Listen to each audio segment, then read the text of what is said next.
I don't think that we die.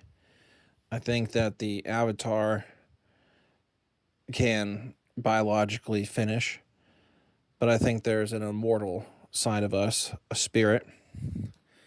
I think that we created everything here and then have looped back in it to experience our own creation from a different perspective. I think that we separate everything in terms of other people, places, items from ourself. We deal with that, and then we also deal with a deity that we communicate, some kind of universe or higher power. All those things are actually the same. We are the all-seeing eye. It makes me think of a martial arts instructor creating a class, then having a student become good enough to teach the class, and then the instructor is now a student in the class that they created, learning from a student that they taught. And it's all just about overall awareness. We are all the other people here, but how do we deal with the problem of cruelty towards innocence? So I think if this reality was created by some other entity in its current form that we're experiencing, that as soon as I am finished in this avatar, my spirit will go confront the other spirits or entities out there that created this reality that I'm in right now with this avatar, and say, "Hey, look, there's way too much messed up shit in this place. That's fucked up that you guys made this place. And yeah, there's some skills that could be leveled up there, but there's some real heinous shit going down, and you gotta, I don't really understand that you're making lessons, and the only way that the lessons could be learned is by this level of brutality and cruelty towards innocence. It doesn't make any sense to me.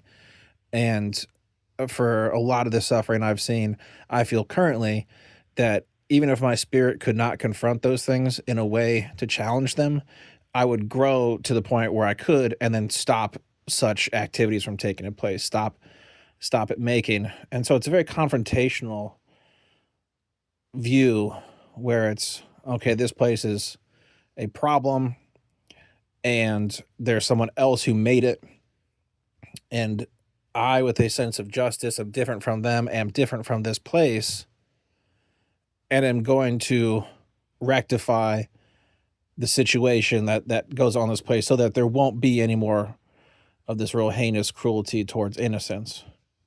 It's currently unforgivable to me. And I was thinking, well, what kind of path is that? Okay, that's one. But what's a situation where it could be forgivable? I'm like, well, that's kind of strange to think about. All these real heinous things going on here, real messed up stuff. And I mean, the more you look into it, it just goes beyond anything. It's so sick, and there doesn't seem like there's progress as long as we've been here. There's not been a concerted effort in humanity to really wipe some of these behaviors out in whatever kind of way, however you want to look at that culturally, with rigid punishment system for certain behaviors, or some places trying to breed the behaviors out, evidence of that taking place. They just still seem to continue, and I don't know about the levels in the past. Are we was it better in the past? Was it worse in the past? It's just bad now. And with the span that I've been here, I've not seen it get any better. And looking across the world and other places, there's not really a place that's without it. And so that leads me to think, how could there be a situation where that is forgivable? And it's a wild concept to think about, but I think about a dream world. So forgetting every kind of idea we know about this in the material, when we have a dream, when there's other people in the dream, if we do something fucked up to those other people, even if it's say something you regret. I mean, who knows? Like, I'm into martial arts. I do martial arts in dreams. I fuck people up in the dreams all the time. You know, I've killed people in dreams constantly, doing shit like that in dreams, saying things you don't mean. You know, I've had accidents in dreams where weapons go off, people get hurt, and I, wake up and I'm like, whoa, glad that was a dream. Glad there was no actual consequences in this current waking consciousness that I'm in that I have to deal with for the shit that I did in that other reality. And I don't give a single thought. I just go about my day. I don't think that those people that I hurt in that reality were real and that I need to go somehow find them and rectify any of the shit that I did. I'm just like, well, that was all in my own head. That was all my own dream. Everyone in that whole dream, everything in that dream was me. It was just kind of me with hieroglyphics, giving myself a language in symbols that has some kind of emotional feeling for me to ponder on, you know? And I've had plenty of dreams where it's conversations that I've had with people where in a dream I've really hurt someone's feelings. And I've thought about that all day long. So glad I never said something like that to someone in real life. And it's made me a much more gentle person where it's like, oh shit, I really see that person a different way, and have really given myself a much longer fuse with that person before anything would ever detonate into a way where I would say anything that could really harm somebody outside of the dreams where I have physical fights with people. I don't have that struggle in real life where I have to worry about causing harm or lashing out physically. I never even had that when I was drinking. But still, it's where I wake up sometimes and feel regret or something. And it's oftentimes with firearm accidents and stuff like that in a dream where someone just gets shot because a gun goes off or something in my hand. And I know the metaphors of that are, being careful about other things in real life, not just the guns I handle in real life, being careful about what I say, being careful about my actions and thoughts and deeds and things like that.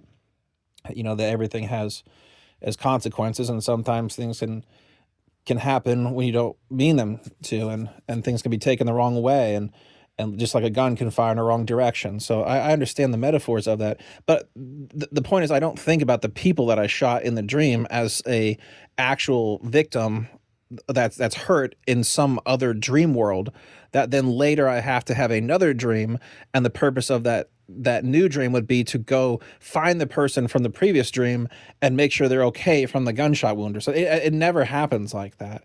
I don't even think about it throughout the day or any kind of guilt or anything like that those people are even real. And so in that way, there's been a situation where there is a reality, and these dreams are lucid as shit to me. It feels real in the moment. So in that reality, I've, done something fucked up, heinous to someone innocent. Now, I have never I don't have like weird sexual dreams at all. So I've never done any kind of weird sexual shit. I've never crossed any kind of lines of like the crazy fucked up shit that goes on in this world. I don't have that kind of mind to begin with. I'm fairly desensitized to that from the culture and disgusted by it from the culture. So because it's just been overfed to me so much that I think the circuits are just blasted out from that, and I'm just kind of numb to it. And so it's more of just like, with anything you've had just so much in your face of the whole time, it's just like, whatever. And so I don't have an extreme response to that, just like I don't have an extreme response to gluttony in my dreams. I'm never like overeating to an extent. I'm never doing a lot of overt stuff to myself. It's mostly just lashing out, probably in ways that I've been lashed out against, and trying to have some kind of environment where, what does this feel like to have another person being on the other receiving end of a beating, or things like that, or just seeing graphic gunshots or something like that, or from having shotguns at, uh, like flesh targets and stuff like that, seeing things explode, and then watching shows and things like Mythbusters about that kind of stuff, and just in the real lucid dream reality having things like that take place. So it's just experimenting on innocent life, quote unquote, to be like, what does it feel like to destroy this? Very fucked up. But again, it's just there's not any kind of consequence, and I don't get mad at myself for doing that at all. It's no different than I had action figures and I'm making one of them kill another one with they're both in my hands. I'm controlling both of the avatars, but there's no real consequences for anything I'm doing there. It's just an imagination, kids just stomping on sandcastles and stuff like that, or having clay action figures, or pounding those things back into, you're just playing with those other worlds. So those are forgivable times of making other characters in a dream world or an imagination world that are totally innocent, and then just for no reason, maybe even just for fun, smashing them up. So that's how I've been able to square the reality of this place, that we're some kind of creator god that is just by ourselves right now, and eventually is going to make some kind of reality, attempting to, as we have been grown and created by probably some kind of other entity that's here in a fractal sense, even if it's, again, us in a much larger fractal sense, but to try to cultivate free will entities and give them a world where they could interface with the creator of that world. So in a world, you would have to been there, done that for everything. You wouldn't be in a world that was created and have some kind of interface with the creator. Be like, hey, I've got this problem here, and the creator's like, oh, really? Well, I have no idea how to deal with that. Yeah, you're the first one. No, they would have been there, done that. That's where, if there is any kind of creator to this place outside of ourselves, or a fractal, more complex version of ourselves, that they would have experienced everything here. So in a way, I think that's what we're kind of doing, is we're experiencing the really messed up things here in a consequence-free environment to ourselves, so that we can really see the steps that lead up to things like that and be able to prevent them from taking place well in advance in some other kind of reality. So if you're going to be able to terraform some kind of reality, would you make a total island world or one big Pangea continent? Do these things in terms of resource scarcity have an effect on the life forms there and the eventual type of heinous behaviors they do to each other? And then, not outside of just raw animalistic killing, the humiliate you know what I'm talking about, the humiliations, the tortures, the things like that that are just too far gone. What's the point of having those things here? It's could it be to teach us ourselves about how to terraform, how to create worlds in a way where they never lead to these types of things? So we experienced them here, but we can create a place through our knowledge of experiencing ourselves that nothing outside of ourselves would ever have to be subjected to this kind of stuff. Now, could that spiritual being then later grow to a point where it is ready to prepare to have its own realities that it's going to make, and therefore it could, simulation wise, dream world wise, warp into its own potential creations as itself and see some of the messed up things that could happen there in order to go back to the drawing board in a way before it makes a real kind of reality where other real souls could incubate into it up to the level of growth to be able to create realities themselves, and then whatever fractal sense is beyond that. So that's how I kind of look at it here. All the messed up shit, it's either some other group, some other being, some other entity made this place, and we're gonna we're gonna march over there and have a serious conversation with them after this avatar is done, before we warp into another avatar here or somewhere else, and have a good kind of a good complaint box review and a good comment section about some of the crazy shit going on here. With the intention right now, I would shut this place down. I really would. It's reboot it as something that just can't go as far in some directions. You can still learn all the fucking lessons you need to learn without things being so crazy. So it's gotta be the other way is it's just all just in our own head. It's all just in our own dream world. And yeah, we got a fucked up imagination, it looks like. If this is all us, if all these other things are happening, nightmarish, more like it in a lot of ways. That these things can even have the capacity to take place. That us or these other versions of us that have warped themselves back into this reality can even conceive of some of these things is shocking. And it goes back to some of those stories about biblical floods and resets and things like that, where you would at some point go, whoa, this has gone way left. I've got to wipe this shit out and try to start over again so that whatever it is, people aren't doing these kind of crazy messed up things to each other when it progresses again. Could it get to a point of reality where so few of the souls that warp in there in avatars are able to level up at all, or even to a point where they can ever progress to a creator themselves? And could you have some place where it's just some, fucked up reality, just like a gym where people go in there and all the weights are labeled wrong. So people try to lift a weight they can normally lift and ends up crushing them or something. And that's why I wonder about why so many people end up killing themselves here is, did they choose to warp in here and just warped in at a difficulty that was a little bit too high or something? So just working out some of this philosophy of trying to remove the idea of fear. So we have fear in terms of fear of missing out, scarcity, time. So what if there is no time? What if there is no scarcity? What if you have infinite avatars? You get to live and experience all the things here. You don't have to try to get it right in one life. There's infinite lives, and there's no hurry up and get it done now or else. You don't only live once. You could possibly even live the same avatar over and over again. Whatever you want to imagine or can think of that removes fear from it. Because if you're fearful in your daily life, how are you going to function the same as if you're not?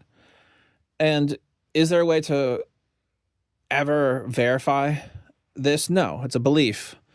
It's nothing we can check. But is there a overlap of Venn diagram of having a better functionality because of a belief?